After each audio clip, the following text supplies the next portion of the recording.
In this episode, we will talk about why men need to stop being simps in the Philippines. It is very sad and common these days for men to simply throw themselves at a woman who does not deserve their attention.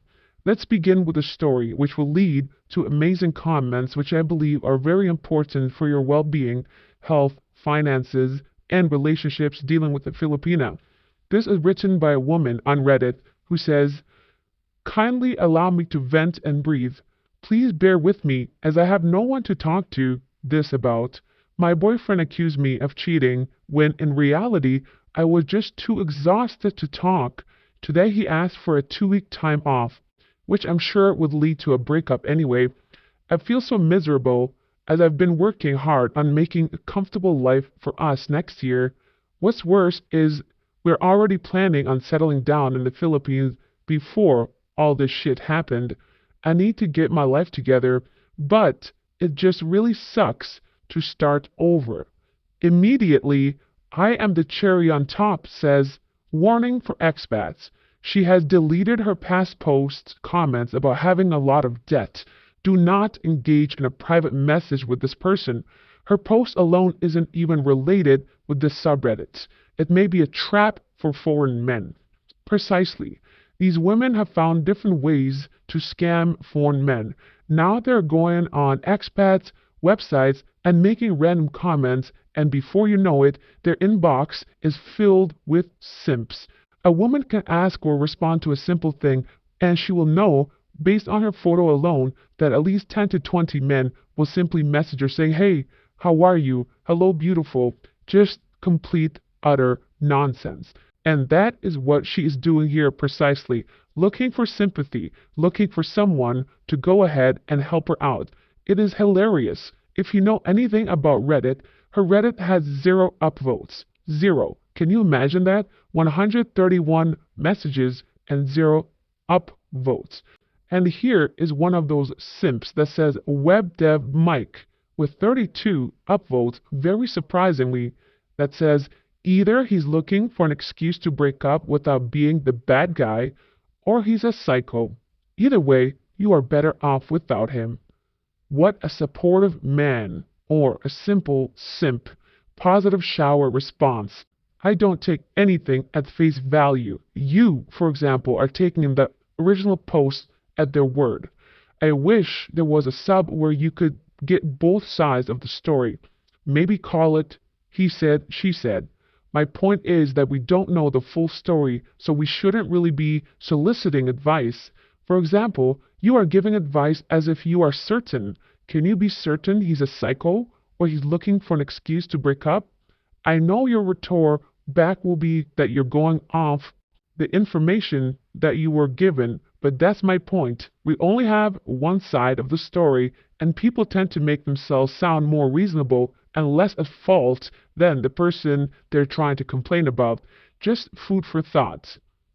No Army says facts. Men simping for females online are out of control. We need to start shaming these disgusting male behavior everywhere we see it.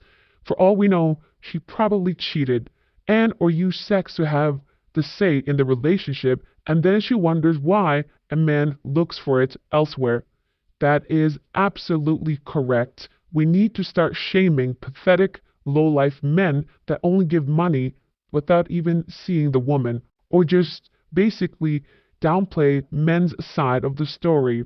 Many people have commented regarding this particular story. I don't believe a word this woman has written. I simply believe she is a scammer, just like many other women on here that come on looking for sympathy and desperate men to send them money and support. It is funny because we all know and seen behavior like this. Regardless of who you believe in this situation, men typically ignore red flags a lot more than women do. I personally have this feeling this woman is cheating. He did lose his trust, and now she's on here looking for her next victim. This is what they do. They always have these excuses. Oftentimes a woman complain or try to drop subtle hints as why they might need money. It's getting to the point where you cannot even get to know a person's name before they ask you for money, especially online. The thing is, women do not care about you. They are talking to dozens of men, and since you are waiting for the next message all day and she doesn't respond, she goes and tells you that she was busy or she fell asleep. Who has gone 48 hours without looking at their phone, especially in the Philippines, especially women between 20 and 30 years old? It does not happen. Quit ignoring these red flags. Stop believing this woman.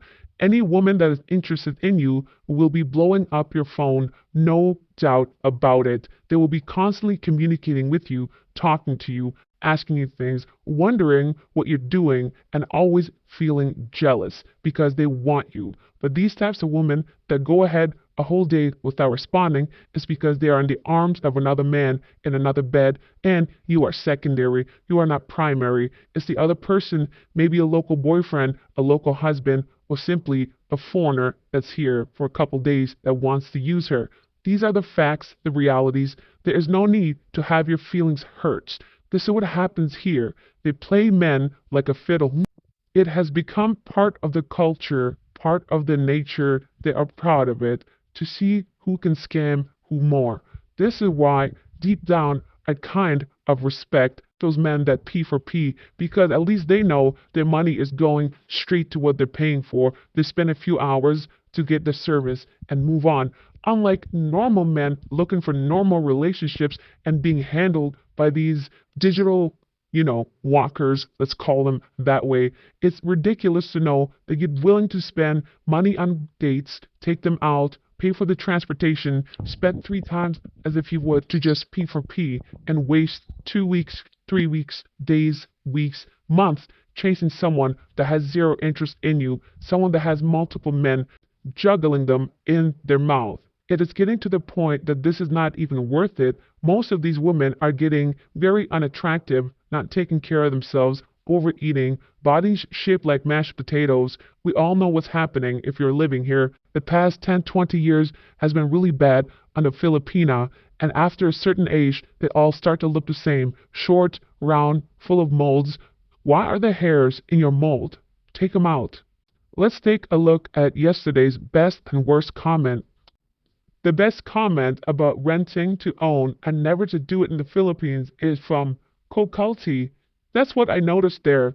They give you the bare minimum and everything. In the condo construction, in the roads, they didn't even bother to add just a bit of shoulder to the road. So you have to walk on the road along with all the crazy traffic, and then kids all over yell out, "Give me money!" Is that what they teach them to do?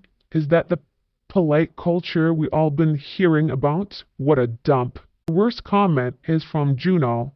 You're an uninformed, content, fish-breathing jackass. Yes, the typical Filipino response. Thanks for watching. God bless.